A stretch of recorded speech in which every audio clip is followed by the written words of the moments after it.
Good morning అండి. ఇవాళ మనం మాట్లాడుకునేది రెబల్స్ ఎమ్మెల్యేల గురించి మాట్లాడుకుందాం. టీడీపీ నుంచి హిందూపురం నుంచి శాంబా రెబల్ ఎమ్మెల్యే కింద ఆయన ఇండిపెండెంట్గా పోటీ చేశారు. అట్లానే కావలి నుండి పసుపులేటి సుధాకర్, అట్లానే గన్నవరం నుంచి సూర్యారావు, అట్లానే పోలవరం నుంచి సూర్య, అట్లానే న్యూజిలాండ్ నుంచి ముద్రపోయిన వెంకటేశ్వర గారు, విజయనగరం నుంచి మీసాల గీత,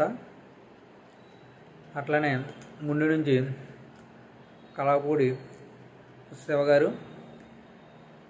అట్లానే వీళ్ళంతా ఇప్పుడు టీడీపీకి ఒక 5,000 ఓట్లు తీసుకెళ్ళినా సరే అవి టీడీపీకి చాలా లాస్ ఉంటుంది. ఎందుకంటే మెయిన్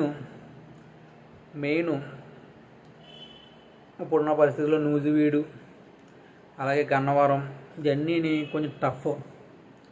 టీడీపీ వచ్చి సీన్ ఉన్నా సరే కొంచెం టఫ్. విజయనగరం కానీ అక్కడ బొత్స సత్యనారాయణ ప్రాబ్లం ఉంటుంది. అలాగే గన్నవరంలో వంశీ గారు చాలా టఫ్. ఆయన ఇప్పుడు పోటీలో ఉన్నారు కాబట్టి యాలగడ్డ వెంకట్రావు గారు లాస్ట్ టైం ఓడిపోయారన్న సానుభూతి ఉంటుంది కాబట్టి అది పనిచేయవచ్చు. కానీ ఈ యొక్క రెబల్ క్యాండిడేట్లు అందరూ మినిమం తక్కువ 2,000 ఓట్లు తీసుకెళ్ళినా సరే అక్కడ 1000 మెజారిటీ వచ్చిందంటే అప్పుడు టీడీపీకే లాసు.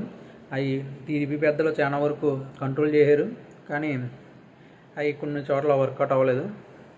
కానీ రెబల్ అభ్యర్థులు ఎమ్మెల్సీలు ఇస్తానన్నా సరే వాళ్ళు ఎక్కడ కూడా తగ్గకుండా పోటీలో నిలిచారు.